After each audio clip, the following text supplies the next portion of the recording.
Hello বন্ধুরা, এটা হচ্ছে আমাদের গ্রামের মাঠ। আর বৃষ্টির সময় এই মাঠের সব জল নামার জন্য এখানে মাটি কেটে বড় ড্রেনের মতো করা হয়েছে। এই মাঠে যত জল সব এই ড্রেনের মধ্যে দিয়ে খালে যায়। এর ওপর দিয়ে মাঠে যাওয়া আসা করার জন্য দুটো গাছ কেটে এর ওপরে দেওয়া হয়েছে। শুকনোর সময় আমরা খাল পার হয়ে মাঠে যাই, কিন্তু বৃষ্টির সময় এই কাঠের ব্রিজের ওপর দিয়ে আমাদের মাঠে যাতায়াত করতে হয়।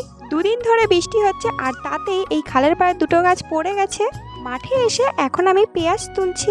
এটা আমাদের টমেটোর জমি। এখন আর টমেটো হয় না, নষ্ট হয়ে গেছে। কদিন পরে গাছগুলো কেটে ফেলা হবে। এই টমেটো জমির ভেতরে কয়েকটা পেঁয়াজের চারা বসানো ছিল। এই পেঁয়াজগুলো কিন্তু আমরা বাজারে বিক্রি করবো না, বাড়িতে খাওয়ার জন্যই কয়েকটা চারা বসানো হয়েছিল। খুব একটা ভালো পেঁয়াজ হয়নি, তেমন সাইজও হয়নি, তো মোটামুটি হয়েছে, আমাদের বাড়িতে খাওয়ার মতো হয়ে যাবে। 2-3 লাইন পেঁয়াজ ছিল, তো সেগুলো এখন আমি তুলে নিচ্ছি। বলতে বলতে আমি সব পেঁয়াজ তুলে শেষ করে ফেলেছি। আজকে আমার মাঠে আর কোনো কাজ নেই, এইটুকুই কাজ ছিল। তো আজকের মতো আমার কাজ কমপ্লিট। সব পেঁয়াজ তুলে রেখে এখন আমরা যাচ্ছি বাড়ি। তো ভিডিওটা তোমাদের কেমন লাগলো অবশ্যই কমেন্ট করে জানিও। ভালো লাগলে লাইক করে দিও। টাটা।